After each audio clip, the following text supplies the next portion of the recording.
Justice Neil Gorsuch angrily calls anti-discrimination training a, quote, re-education program. During heated arguments at the Supreme Court yesterday in the case of 303 Creative LLC versus Alanis about a web designer who doesn't want to make websites for same-sex couples, Justice Neil Gorsuch appeared angry and even suggested that a Colorado baker had been forced into a, quote, re-education training program, end quote, after he discriminated against a gay couple. The case is about a web designer named Lori Smith, who says that Colorado's anti-discrimination law might make her make websites for same-sex couples, even though she wants to make them only for opposite-sex couples. Her complaint, which cites the Bible as well as case law, says that she, quote, believes that God is calling her to promote and celebrate his design for marriage between one man and one woman only. End quote. She is suing over the same law that Colorado baker Jack Phillips of Masterpiece Cakeshops violated several years ago when he refused to sell a cake to a same-sex couple because he believed they would serve it at a wedding, something he said was against his sincerely held religious beliefs. In that case, Phillips was ordered to, quote, additional remedial measures, including comprehensive staff training on the Public Accommodations section, or training about the state's anti-discrimination law. Gorsuch called it a re-education program, language likely used to reference internment camps set up by 20th century dictatorships to silence dissent. Wow. Wow. Wow. Okay, so this is a sitting Supreme Court justice. Unfortunately. Yeah. All right. Well, there's some things we can't take back. And currently, this is why elections matter. Yeah. Because people like this get put into power and into places of power which can dictate legislation and create law of land. That being said, you know, just saying that comment, I know that there's going to be a lot of people at this table who don't agree with my statement. I hear what they're saying.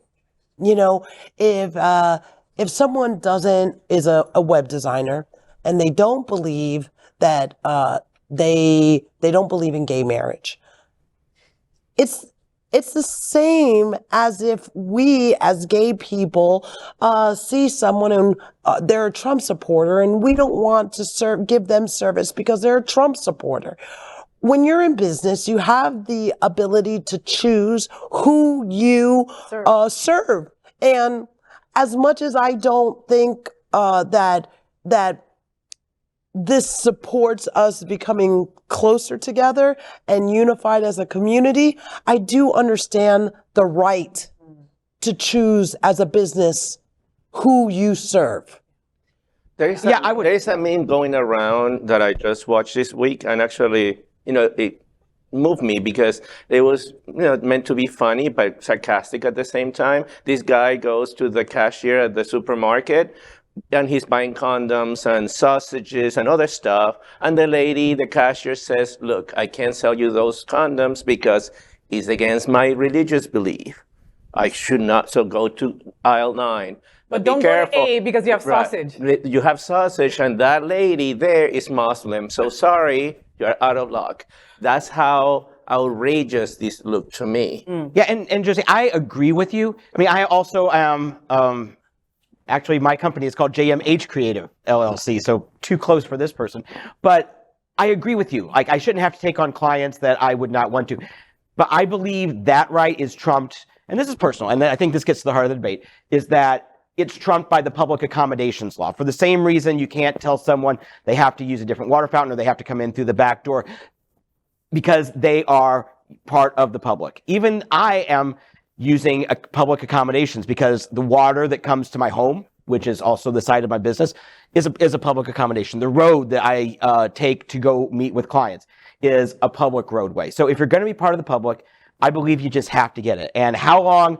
I mean, my sincerely held belief is that all these people are bigots. And how long are they going to be able to use religion as a bludgeon, Right. it would appear, for the very foreseeable future. Well, and you know, at the interesting, because I really almost identically agree with you. I understand the philosophical issue that you should be able to decide if you want to provide a business opportunity or not have a business opportunity.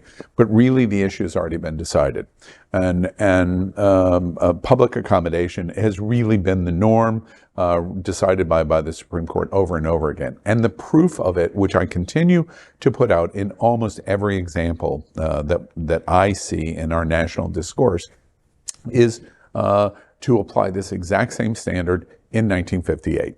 In 1958, the church could say, no, I'm sorry, because you're black, you can't come to our church.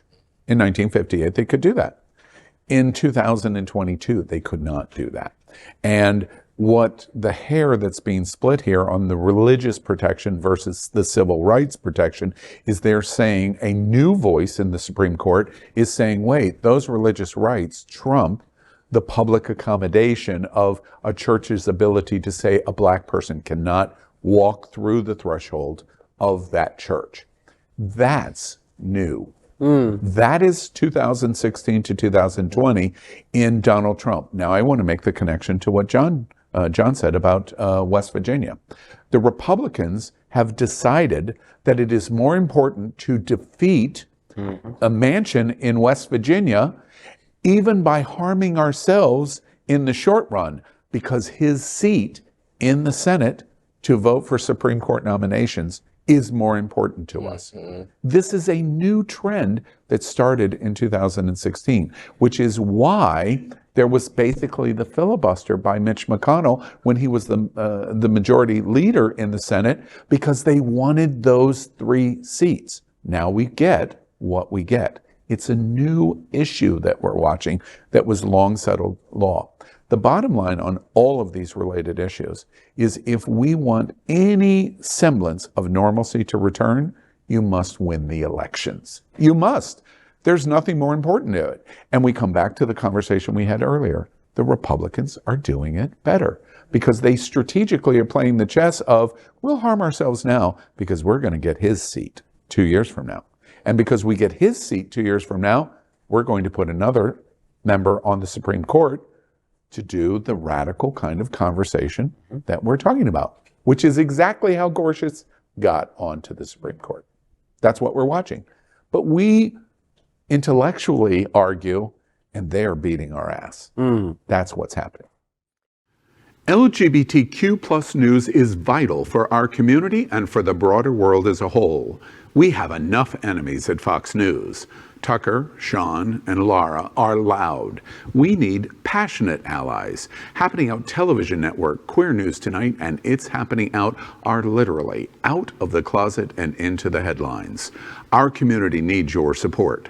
Like this broadcast and subscribe now to ensure the growth of the entire LGBTQ plus community.